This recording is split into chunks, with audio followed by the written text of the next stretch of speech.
Hello and welcome to a new episode of Vedic Spirituality. My name is Madan Gopal Das, I'm your host. And on this channel we are talking about Vedic culture as it is understood from the Vedas themselves. And we will soon also start to talk about astrology because I'm studying it at the moment, seriously. But before I start to talk about astrology and my experiencing learning it, so to say, so sharing my experience of learning astrology, I just want to make a few videos of the basic understanding or the way I understand Vedic culture and the way I will also approach astrology, so to say. So therefore I have first made a video about Vedic culture. The second video was about viddhy, spiritual knowledge and material knowledge. Then the last video was about the three modes of material nature. And we continue from that, and we will talk about the infamous, very much hated and very much criticized caste system that India is famous for or infamous for. So one thing I want to say here is that Indian culture is not equal to Vedic culture. Indian culture is a remain of the Vedic culture.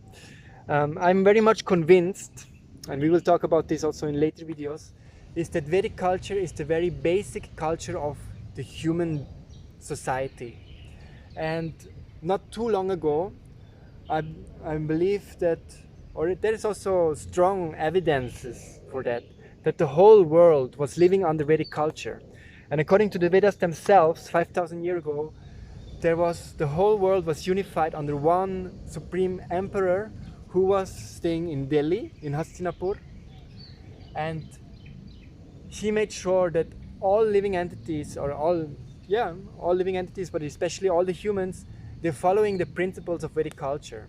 So therefore, even if you're white skinned like me, born in Europe, and are a descendant of Celtics and Germanics and whatever, or you are an American who are of course also descendants of Europeans, so we actually brothers, or you are a Russian Slavic background, or even you're black from Africa, or whatever race or creed or whatever you may belong to.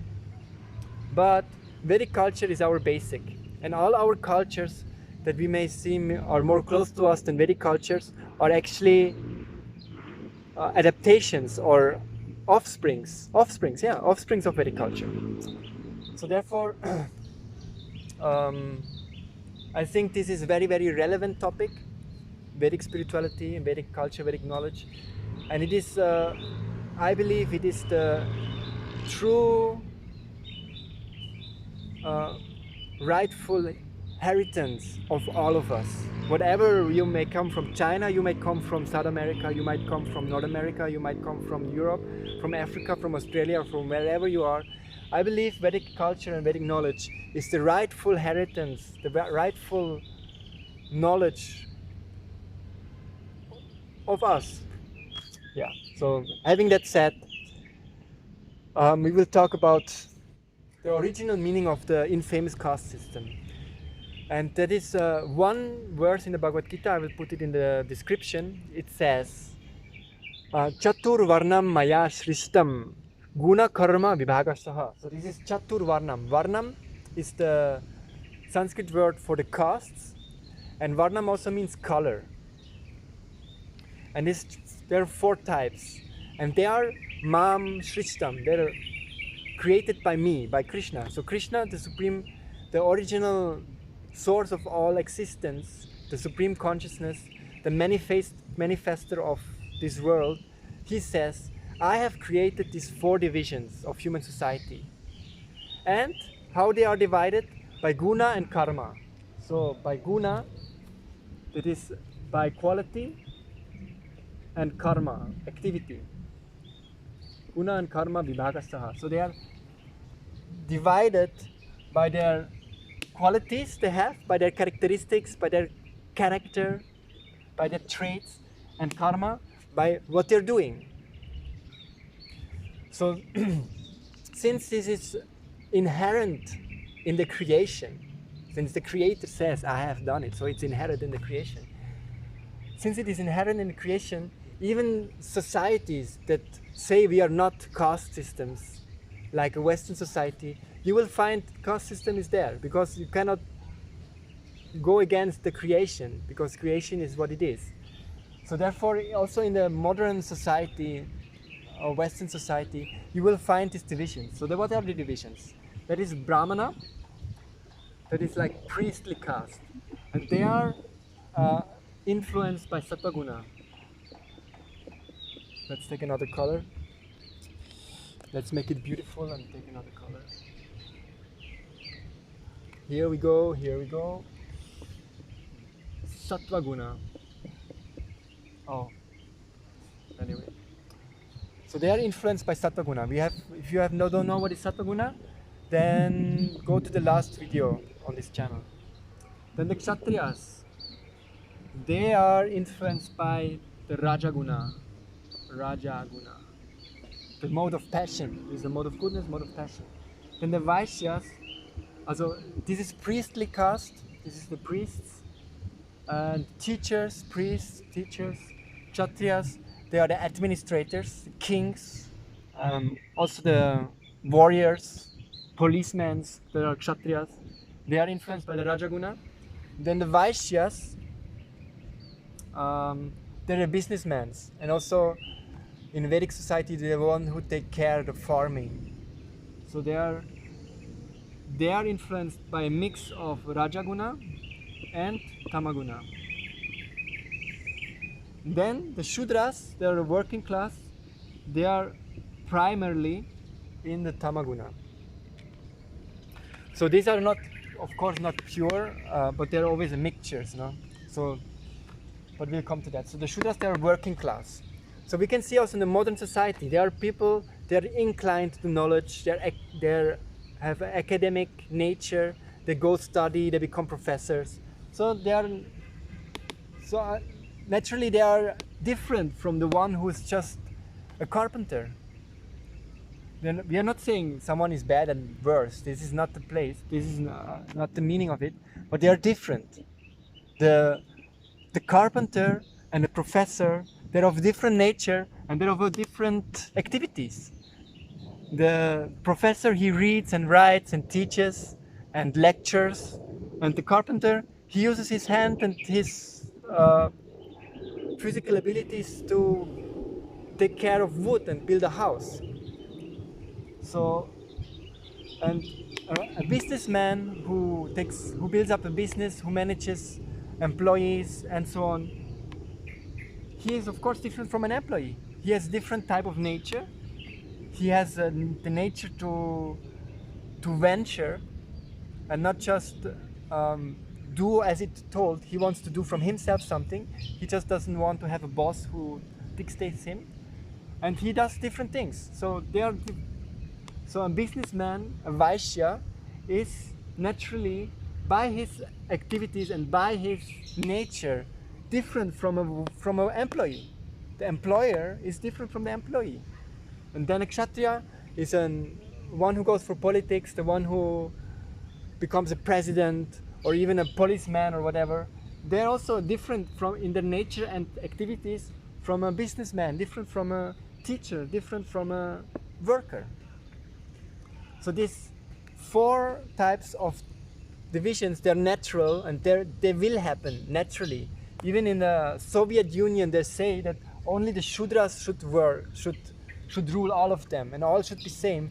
Even there, you have the divisions of those who are inclined to do business, who have actually the capacity and brain to do business, and those who will be employed by them. Then those who are administer in the government, or those who are soldiers. Naturally that will be different. You cannot artificially make everyone same. How they will be paid and so on, that is a different question. But that the division is there, that is inherent in the creation, because the Creator himself, the one who manifested these things, who designed these things, he said, I have created this, and they are divided by quality and activity. guna and karma.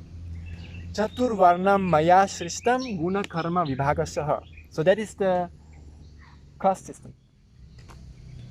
Okay, now one thing I want to say is especially about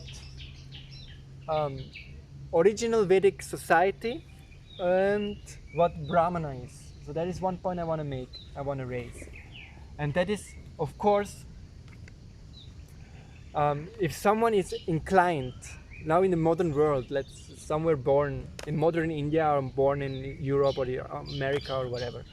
So if someone is inclined to knowledge, then he has a Brahminical nature. He is inclined to study and he is inclined to teach others. So he's Brahminical nature. But in the sense of Vedic society, he is not a Brahmana. He's not a Brahmana. If he's like a professor, but he's still eating meat, drinking alcohol, smoking cigars, having every second weekend an affair with someone, which are all activities that are strongly influenced by tamaguna and rajaguna, he cannot be a Brahman. Though he has a Brahminical tendency, so we can say that he's going in that direction and he has some sort of sattva-guna, but in the Vedic sense, he's not a Brahmana. Because Brahmana, there is a shloka that does not come to my mind, but it says that they're clean, they are always going for austerities, they are controlling their senses, and they always look for knowledge and so on. And if someone like a professor in a modern world who has so many bad habits of drinking alcohol, eating meat, smoking, having affairs and so on, which are all tamaguna and rajaguna activities, he cannot possibly be a Brahmana in Vedic sense. So a Brahmana in Vedic sense, there is a verse that's saying that we are all born as Shudras. When we are born, we are not born in a certain caste. And if we are by initiation, we're becoming dvija, we're becoming twice born. And the higher caste, Vaishyas, Kshatriyas and Brahmanas, in the Vedic society, they were all initiated. The Shudras not, but the Vaishyas, Kshatriyas and Brahmanas, they went to the ashram of Guru and they learned about the transcendental knowledge from him. Then the Guru will determine, okay, he has the qualities of a Vaishya, he's business-minded, so let him go get married and live a life as a Vaishya. Though he knows about transcendental knowledge, but still his nature is still to be a Vaishya, so let him live a good life as a Vaishya, but in the same time he will cultivate spiritual knowledge. Same for Kshatriyas. In the Vedic society, Kshatriyas were sent out, like we can know from the story of Lord Ram. Lord Ram was born in a Kshatriya family, he was the son of a king, but he went to the Vishwamitra, to the ashram of Vishwamitra, and he learned for many years all the Vedic knowledge, the transcendental knowledge, but also all the material knowledge of the Vedas. And then he lived his life as a king. And so that shloka says, what I'm saying is that we are all born as Shudras, but then we will become Dvijas, twice born, become the higher class through the initiation. And if we are studying the Vedas well, we become Vipras, means like scholars. And if we then realize the supreme truth, that Parabrahman, supreme truth, and our eternal relationship with it, and means we get this Divya Gyan, which I talked about the 2 videos before, then we become a Brahmana. Brahma Chanati Brahmana. So the Brahmana means the one who knows the spiritual knowledge. So a Brahmana in the Vedic sense is one who has realized the supreme knowledge, and the duty of a Brahmana is to teach all others about it. So Brahmana is the natural teacher of all, but what he teaches in the Vedic sense, he's not teaching mundane knowledge. He may teach Ayurveda, astrology, Dhanurveda and so on, he may teach, but primarily, which makes him to a real Brahmana, is that he imparts Divya Gyan to the people. So if you take this out of a society, then you still may have all the Vedic structures of the varnas, of the castes. You might have all the Vedic knowledge of astrology and fighting and health and so on. But if this is lacking, it is not Vedic in the original sense of Vedic divine, but it is Asuric. So therefore there are two terms. It is the Daivi Varnashrama, that is the divine Vedic system, and the Asuric Varnashrama, which is the materialistic Vedic system. So the materialistic Vedic system had also Brahmanas, Kshatriyas, Vaishyas, etc., Shudras, but they only deal with material knowledge. Therefore I made this video, the different spiritual knowledge versus material knowledge, which you should watch. And the Asuric Varnashrama means the materialistic Vedic system has all the structures of Vedic system and all the material knowledge of Vedic system, but it lacks the Divya Gyan. But the Daivi Varnashrama, that means that a Brahmana within the Daivi Varnashrama, he is a real teacher of Divya Gyan. He has realized the Divya Gyan, and the fact that he speaks about it and he shares it makes him a real Brahmana. And that is the original sense of a Brahmana in the Vedic system. Alright. And the Kshatriya in the original Vedic system, what is he? He is one who works under the guidance of a Brahmana to protect all the citizens so that they will not miss out the point of dedicating their life to Divya Gyan. So a real Kshatriya, he will defend the humans from ignorance. And that is the original meaning of a Kshatriya in the Vedic system. And what is a Vaishya? A Vaishya in the Vedic system, he is one who feeds the society. He is actually the only one who makes money, who grows the crops, who produces milk. He is the one who takes care of this, and he feeds all the others.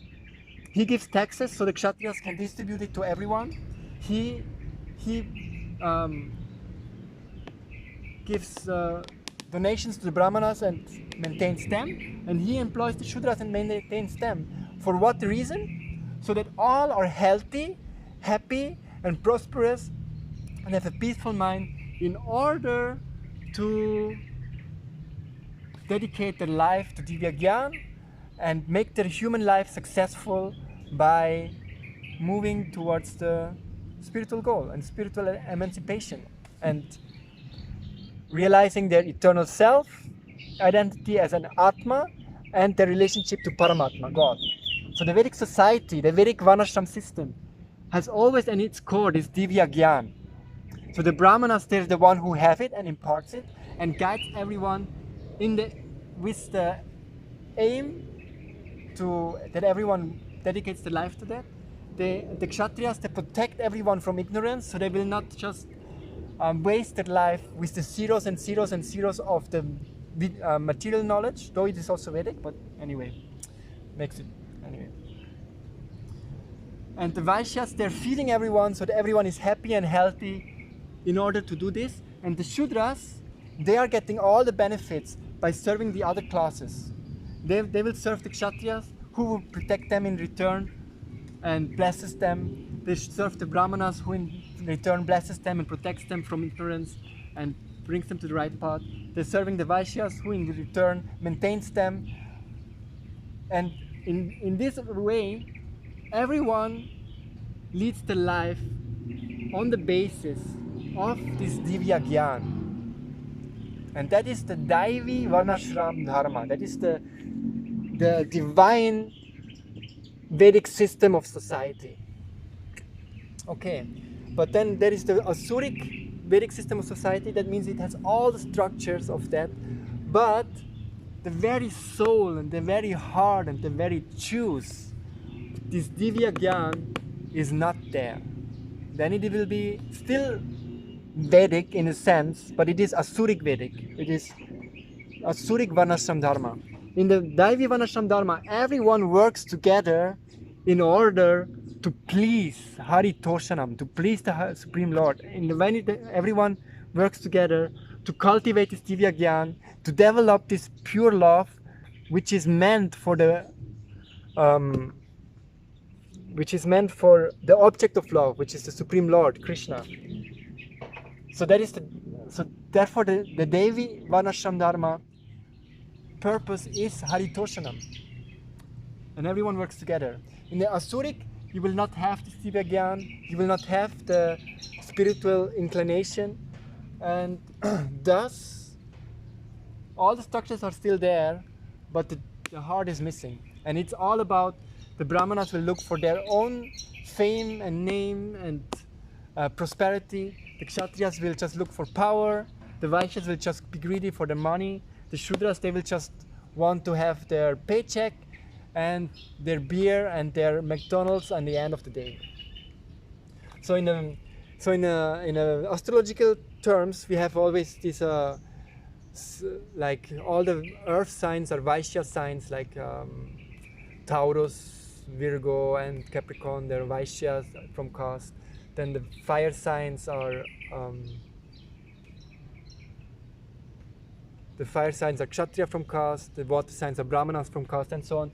So that gives Brahminical, Kshatriya, Shudra and Brahmana tendencies. Means Kshatriya tendency means you will be rather for administration, or also for like protecting and fighting for the good, for the rights.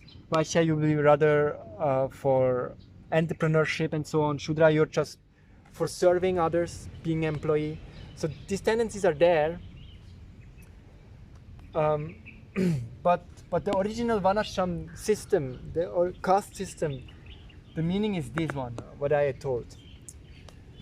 So let's say your 10th house is, which is your career or your karma house, where your activities in the world are shown, falls into Sagittarius, which is Pisces, which is a water sign.